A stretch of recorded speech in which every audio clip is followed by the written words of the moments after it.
રાજ્ય સરકાર દ્વારા આંગણવાડીમાં અલગ અલગ જગ્યાને લઈને ભરતી બહાર પાડવામાં આવી છે। આપને જણાવી દઈએ કે જ્યારે ભરતી બહાર પાડતા પ્રક્રિયામાં રાજકોટ ખાતે પણ અરજદારો દ્વારા રાજકોટની અલગ અલગ મામલતદાર કચેરી ખાતે ફોર્મ ભરવાની પ્રક્રિયામાં જોડાયા હતા। આ તકે અરજદારો દ્વારા રાજકોટ તંત્ર ઉપર ગંભીર આક્ષેપો કર્યા હતા અને ઇન્ડિયા ન્યૂઝ સમક્ષ જણાવ્યું હતું કે છેલ્લા 2 દિવસથી અમે આંગણવાડી ભરતીના ફોર્મ ભરવામાં ધક્કા પડી રહ્યા છે। નોકરીમાંથી રજા પણ નથી મળતી અને 2 દિવસ રજા પડે તો પગાર પણ ઓછો આવે છે, જેથી ઘર ચલાવવામાં મુશ્કેલી પડતી હોય છે। ડિજિટલાઇઝેશનના જો વાત કરે છે સરકાર તો તેવું ક્યાંય પણ દેખાતું નથી, સાથે ટોકન વ્યવસ્થા પણ સરખી નથી। વધુમાં વધુ રાજકોટ તંત્ર ભરતી પ્રક્રિયામાં સાવ નિષ્ફળ નીવડ્યું છે, તો આ તંત્ર એ બાબતે ધ્યાન આપવું જોઈએ અને અરજદારો માટે સારી સુચારુ રૂપની વ્યવસ્થા ઊભી કરી જોઈએ અને જ્યારે ભરતી ફોર્મ ભરવા આવેલ સગર્ભા મહિલાઓ, વૃદ્ધો અને અન્ય અરજદારોને કોઈ હાલાકી ન ભોગવવી પડે।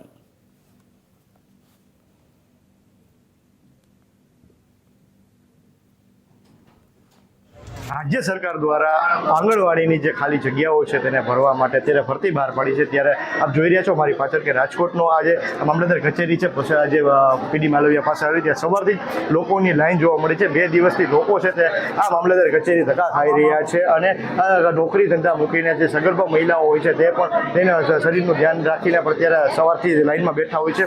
સવારથી લોકો જે તે 8 વાગ્યાના લાઈનમાં બેઠા હોય છે। તંત્ર દ્વારા રાજકોટ તંત્ર છે તેના દ્વારા કોઈ કામગીરી કરવામાં નથી આવી, જેથી કેટલાક લોકોને પારાવાર મુશ્કેલીનો સામનો કરવો પડે છે। આ લોકો છે તે સવારથી જ ધક્કા ખાઈ રહ્યા હોય છે અને જે વ્યવસ્થાની વાત કરીએ તો તંત્ર દ્વારા કોઈ સારી વ્યવસ્થા ન કરવાને કારણે ત્યાંથી લોકોને પણ પારાવાર મુશ્કેલીનો સામનો કરવો પડે છે। આપણી સાથે એક અરજદાર છે, આપણે એમની સાથે વાત કરીશું। કેટલા વાગ્યાના આવ્યા છો, કઈ રીતની વ્યવસ્થા છે? આવ્યા છે અત્યારે અડધી પોણી કલાક જેવું થઈ ગયું છે, પણ હજી કઈ વ્યવસ્થા જેવું લાગતું નથી। સ્ટાફની બહુ ઓછી છે અહીંયા। સરકાર ડિજિટલાઇઝેશનની વાત કરે છે, ડિજિટલાઇઝેશનથી અત્યારે કામ થાય છે, શું લાગે છે અત્યારે? તો આટલી બધી ડિજિટલાઇઝેશનથી કામ થતું આટલી વાર લાગે કે ના લાગે?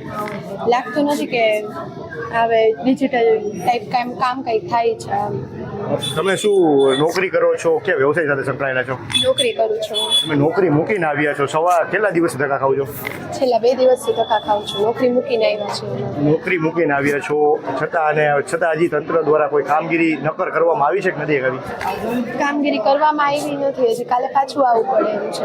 હકીકતે જે તમે રહેઠાણના દાખલા કઢાવવાનું કહો છો એ તમારે એ જ દિવસે દઈ દેવું જોઈએ, પણ તમે દો છો બીજા દિવસે।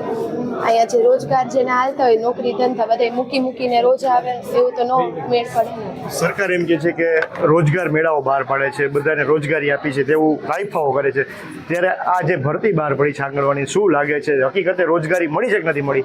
ના, હકીકતે નથી મળી રોજગારી, જોઈએ એવું કાંઈ નથી। તમે શું કહેશો, કેટલા વાગ્યાના લાઈનમાં ઊભા છો અને કેવી વ્યવસ્થા છે? કલાક ઉપર થઈ ગઈ અત્યારે। આ ડિજિટલ યુગ કોમ્પ્યુટરનો છે, આના કરતાં આની પહેલાં દાખલા કઢાવવા આવતા ને તો ઝડપી થતું।